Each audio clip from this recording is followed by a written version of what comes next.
अब गोपाल बाबू को कौन नहीं जानता, जब भोलेनाथ का गेटे उखाड़ने लगते हैं, जिसको पता ही नहीं कि भोलेनाथ को भी उखाड़ के बिकने के लिए तैयार हो जाते हैं।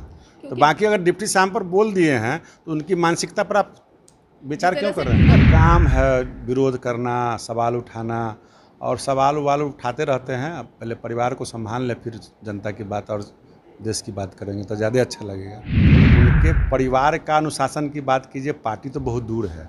परिवार की पार्टी है, परिवार में अनुशासन होता तो पार्टी में भी अनुशासन होता। खुशबू तो दे रहे हैं अपने आप में। महाभारत में किसने ज़मीन मांगा, किसने गांव मांगा, किसने क्या किया, तो सब कहानी सुनाते ही रहते हैं। वैसे मुरली उरली बजाते रहते हैं तो उसका तो असर पड़ेगा। इस वक्त हमारे साथ हैं भूमि सुधार मंत्री और इनसे जानते हैं कि सर, जिस तरह से जातीय जनगणना को लेकर के नीतीश कुमार पीएम से मुलाकात कर बाहर निकलते हैं और विपक्ष के सुर में सुर मिला रहे हैं, क्या लगता है कि इसे आए दिन सब एनडीए में ठीक ठाक है? एनडीए बिल्कुल ठीक है। लोकतंत्र में व्यक्तिगत विचार सबका अपना अपना अलग है।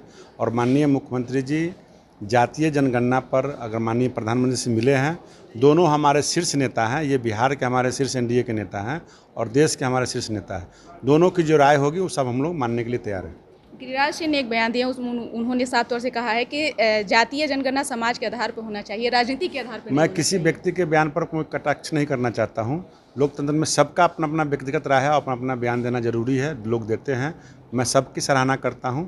मुझसे जो पूछना है वो पूछिए। जेडीयू के नेता हैं गोपाल मंडल, जिन्होंने डिप्टी सीएम को निशाने पर एक बार फिर से लिया, उन्होंने वसूली का उन पर आरोप लगाया है, क्या कार्रवाई होनी चाहिए? अच्छा ये बताइए, डिप्टी सीएम तारकिशोर बाबू तो हम लोग एक मानव जाति से आते हैं।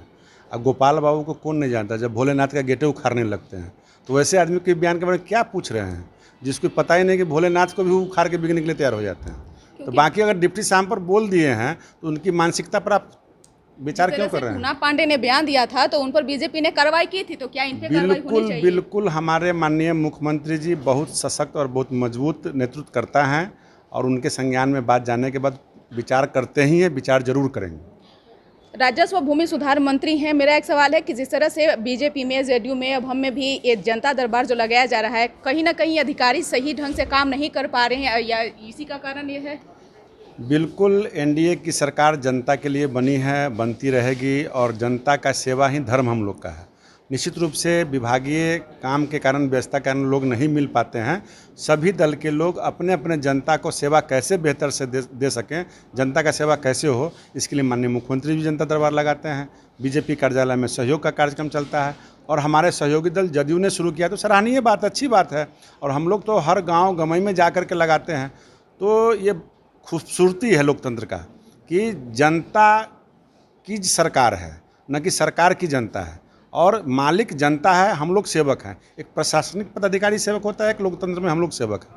हम दोनों प्रधान सेवक हैं और जनता मालिक है। तो मालिक के दरबार में हम लोग जाते हैं, जनता का सेवा करते हैं। अधिकारी काम कर रहे हैं अपने स्तर काम कर रहे हैं तब तो लोग आते हैं। काम कहीं त्रुटि होता है तब लोग आते हैं।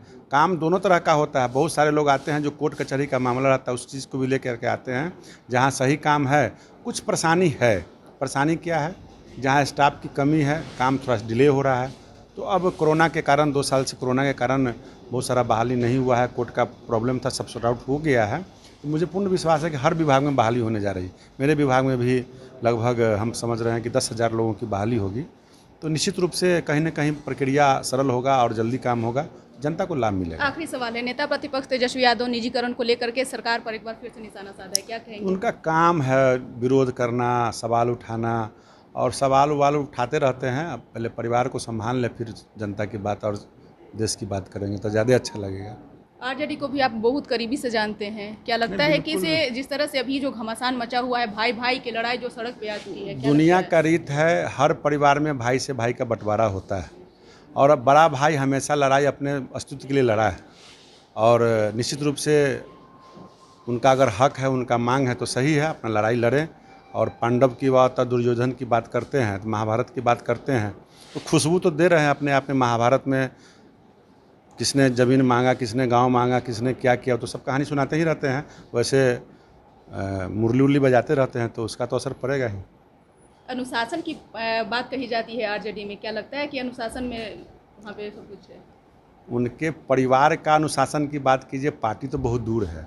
परिवार की पार्टी है, परिवार में अनुशासन होता तो पार्टी में भी अनुशासन होता। बहुत बहुत शुक्रिया। तो आप सुन रहे थे क्या कुछ कह रहे थे राम सूरत साह। इस खबर में बस इतना ही। देखते रहिए न्यूज़ 4 नेशन। नमस्कार।